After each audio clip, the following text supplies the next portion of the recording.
Remember, the Bengaluru murder that shocked the entire country now has seen several twists and turns in the case. The accused was found dead in Odisha. The police have now recovered a suicide note from him. This diary has been recovered from the accused. His name was Muktiranjan Ray. Now, the details of the case have revealed how this murder takes place. Sources say that this diary recovered from the deceased accused is still in possession of the Odisha police. It's going to be later handed over to the Karnataka police for their investigation.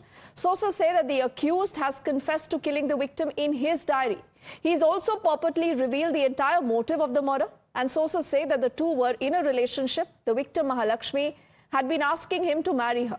Now, while she had been married before and was estranged from her husband, the accused was never married, did not want to marry Mahalaxmi also. Sources say that this couple then had been having several arguments over the same. The issue would also crop up at their workplace time and again.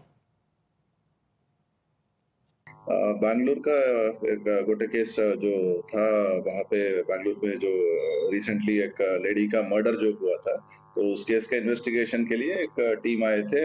उनका prime accused Bhadrak को belong कर रहे करके, तो उनको पकड़ने के लिए आए थे. तो वो टीम उसको राउंड अप करके उनका अप्रहेंड करने से पहले ही वो पर्सन, उसका नाम मुक्ति रंजन राय है, दूसरी थाना एरिया को बिलोंग कर रहा है. तो उसने कल सुबह सुसाइड किया है. बाई हैंगिंग सुसाइड करके उनका डेथ हुआ है. पोस्टमार्टम करके बॉडी उनका फैमिली को हैंड ओवर किया गया. तो उस डिटेल्स में हम पूरा बैंगलोर पुलिस को जो डिटेल्स है उस हिसाब से हम उनको कोऑपरेट कर रहे हैं. And do remember, Roy is actually found hanging from a tree near a graveyard, this in the Bhadrak district. After the murder, he'd gone to his village. On Tuesday night, he goes out for a walk on the scooter. In fact, he was on the scooter is what sources say. And this scooter then is found near his body. His laptop was also found in that same vehicle. The police are analyzing the laptop for more details. They've also registered a case of unnatural death. And further investigations underway. There are about 3 teams of the Bengaluru cops that had first gone to Bengal, where his location was last known. He then turns off his phone. He again turns this on when he's in Odisha, after which he again switches this on. He contacted his family a couple of times through the other phone numbers, is what sources tell us. Deepak is also joining us live, and he has more information on that story.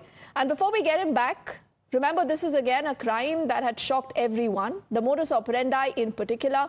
Now, the police would be wanting to look at more details from the laptop and a lot of other details, possibly, that they would be, Deepak, wanting to analyze and look at this. But are there more people that we've been able to speak to? What have the investigators been able to learn so far?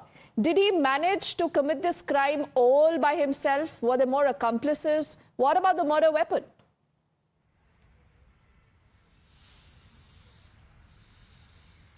Yes, these are some very important questions. In fact, for the police at this point in time, the biggest question mark that will still remain, and many unanswered questions will remain, considering the fact that he's claimed his own life before they could actually question him.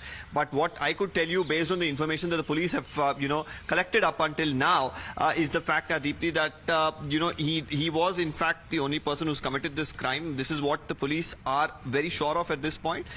They are not very sure about the murder weapon, because that's not something that they have found as any part of evidence that either he has spoken to any of his family members, because there are 2 ways in which they've of course analyzed that he's the one who's committed this crime. Firstly, of course, that he was consistently in touch with the victim here until the day of the crime, or rather even before that, and then he leaves the city. That of course in itself draws suspicion. After that, when they start to track his movements, he goes to West Bengal, tries to communicate with his family. It's believed that he's spoken about him committing the murder to one of his relatives, after which of course they continue to track him. He switches off his mobile, goes to Orissa, once again there, switches it on once again, allowing the police to know that he's in that particular location. When the 3 teams of police that were formed finally reach Orissa, they finally land up realizing that there is an individual who's committed suicide who matches his description. And when they reach there, they find a diary, they find his vehicle as well there. In this diary, he's in fact said to have confessed to this crime. This diary currently is with the Orissa police, who are investigating, of course, was a case of unnatural death because it has happened in their jurisdiction. They will eventually give this diary to the Bengaluru police because it's a part of their investigation as well. Here he's spoken about the quarrels that they had, the issues of the relationship that they had, and the reason why he's actually committed the murder. Okay. Deepak, we'll continue to track that story and also seek more answers to those, very, very gruesome details that have come forward. For the moment, thank you.